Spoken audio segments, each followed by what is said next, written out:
Hey, my name is Andrew Walker, the CEO of the Property Academy, where we inspire, we encourage, and we educate South Africans to take the next step in their property portfolio. Now, what I'd like to do in this video is just run the numbers with regards to a buy-to-let. Why? Because I've seen a lot of people miss some fundamental expenses when running the numbers. You see, you've got to ask yourself the question, do you want to be buying positive cash flowing properties or negative cash flowing properties? And how do you know if it's a good or bad deal? Well, let's start with the basics and let's start with the running the numbers. So I've got a buy-to-let here, and if you don't know what a buy-to-let is, effectively a buy-to-let is when you go buy a unit, a flat, a property, and we put one tenant in. Now that one tenant could be a family, it could be a single person, it could be a couple. One property, one lease agreement, we put them together and we have a buy-to-let. So I'm going to use hypothetical numbers here. Let's say that we have a property and the rental income is 10,000 Rand a month. So we got 10,000 Rand and that's coming in. So we're 10,000 Rand positive. That's known as our gross income. Let's just say that our bond payment is sitting at around 9,000 Rand. Now, what you must be careful with this is that if someone's trying to sell you a property, they may say to you, but look, Andrew, the rental income covers the bond payments. What they don't think about, in fact, they will know this, but they won't always tell you, what about all the other expenses? So, for example, that's rates and taxes. Let's just say that was 500 Rand, rates and taxes. Now, levies. Levies are applicable, for example, if you're buying in a complex. There could be a body, well, there would be a body corporate, and they'll be charging what's called a levy. Now, let's say in this example that the levy was 500 Rand a month.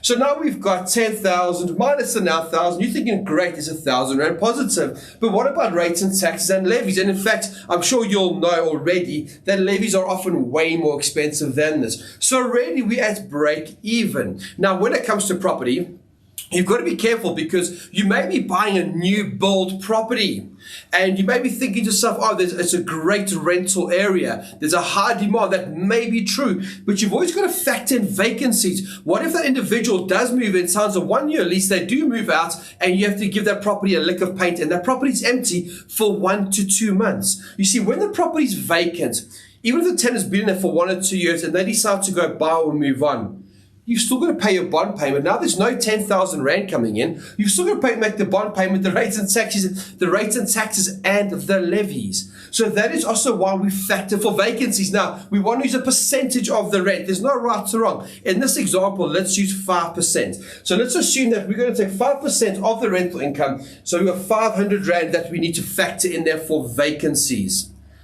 And what about general maintenance? Again, for those new builds, the theory says that it's a new build. There's some guarantees in place. We should not have maintenance. In some cases, yes, that's true for a few years, but you never know what is going to happen. And even if you start building a small pot of cash in the bank account for when you have to do a small renovation, or like I said, the tenant might move out and you might need to do some works. So it's wise to put some money aside for a rainy day. Again, I'll use 5%.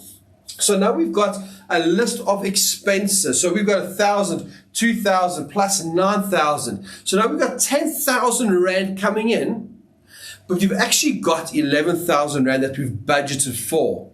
Now, it may be that we don't have any vacancies for the first few years or maintenance for the first few years, which is fantastic. One thing I can guarantee you is that you are going to have vacancies at some point and you are going to have some maintenance at some point. So let's factor those in now. So when that time comes, you've got a budget in place for that. So effectively, we are now left with minus 1,000 Rand cash flow, because either it's going to be minus or it's going to be positive, right? So in this case, we've got 10,000 minus the 9,000 minus all our expenses, and we're left with minus 1,000.